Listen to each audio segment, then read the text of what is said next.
નમસ્કાર દર્શક મિત્રો, બોટાદ દસ્તક ન્યૂઝમાં આપનું હાર્દિક સ્વાગત છે। હું છું LD મકવાણા। આપ જોઈ રહ્યા છો બોટાદ દસ્તક ન્યૂઝ। હવે પછીના સમાચાર વિગતવાર।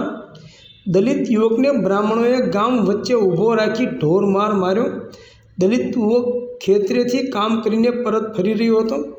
બ્રાહ્મણોએ તેનો રસ્તો રોકી ગામ વચ્ચે લઈ જઈ જાતિ સૂચક અપશબ્દો બોલી જાહેરમાં ઢોર માર માર્યો। જાતિવાદનો ગઢ ગણાતા ઉત્તર પ્રદેશમાં એક નિર્દોષ દલિત યુવક પર 3 બ્રાહ્મણોએ મળીને હુમલો કર્યો હોવાના સમાચાર સામે આવ્યા છે।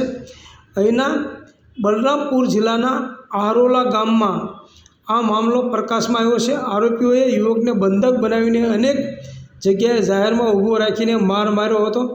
આ ઘટનાથી વિસ્તારમાં જાતિગત તણાવની સ્થિતિ સર્જાઈ છે।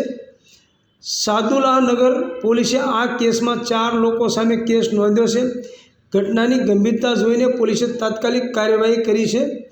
સાદુલ્લાનગર પોલીસ સ્ટેશનના આહરોલા ગામની આ ઘટનામાં દલિત યુવક ખેતરેથી કામ કરીને ઘરે પરત ફરી રહ્યો હતો ત્યારે ગામના જ બ્રાહ્મણ પરિવારે તેને આંતરીને જાહેરમાં માર માર્યો હતો। આરોપીઓ દલિત યુવકને એક પછી એક અલગ અલગ જગ્યાએ લઈ ગયા હતા અને ચોક વચ્ચે ઊભો રાખીને માર માર્યો હતો। પિતાએ 4 લોકો પર ગાળાગાળી કરવાનો, જાતિ સૂચક અપશબ્દો બોલવાનો અને જાનથી મારી નાખવાની ધમકી આપવાનો આરોપ લગાવ્યો છે। પોલીસે કેસ નોંધી તપાસની જવાબદારી સર્કલ ઓફિસર ઉત્તરોલાને સોંપી છે। પોલીસ હુમલા પાછળનું કારણ જાણવા તપાસ કરી રહી છે। દલિત યુવકના પિતા વિજયકુમારે પોલીસમાં નોંધાવેલી ફરિયાદમાં જણાવ્યું હતું કે તેમનો 18 વર્ષનો પુત્ર વિશાલ 19 ઓગસ્ટની સવારે ખેતરમાં કામ કરવા માટે ગયો હતો।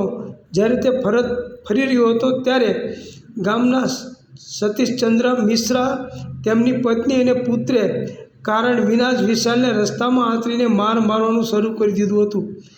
આ હુમલામાં તેમને ગામના જગદીશ નામના યુવકે પણ સાથ આપ્યો હતો। વિજયકુમારના જણાવ્યા મુજબ આરોપીઓએ તેમના પુત્રને માર મારી જાતિ સૂચક અપશબ્દો કહીને જાનથી મારી નાખવાની ધમકી આપી।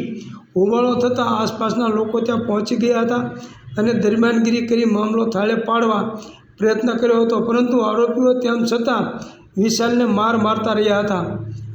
પોલીસ સ્ટેશનના ઇન્ચાર્જ ઇન્સ્પેક્ટર મનોજકુમાર સિંહે જણાવ્યું હતું કે પીડિતની ફરિયાદ પર કેસ નોંધવામાં આવ્યો છે। સર્કલ ઓફિસર ઉત્તરોલા દ્વારા આ મામલાની તપાસ કરવામાં આવી રહી છે। બીજી તરફ વિશાલને માર મારવાનો વિડીયો સોશિયલ મીડિયા પર વાયરલ થઈ ગયો હતો, જેનાથી સમગ્ર વિસ્તારમાં ખળભળાટ મચી ગયો છે। પોલીસ આ મામલાની તપાસ કરી રહી છે અને આરોપીઓની ધરપકડ કરવાના પ્રયાસો હાથ ધર્યા છે। સ્થાનિક વહીવટીતંત્રે આ વિસ્તારમાં શાંતિ જાળવવા માટે પગલાં લીધા છે। બોટાદ દસ્તક ન્યૂઝ, LD મકવાણા, બોટાદ।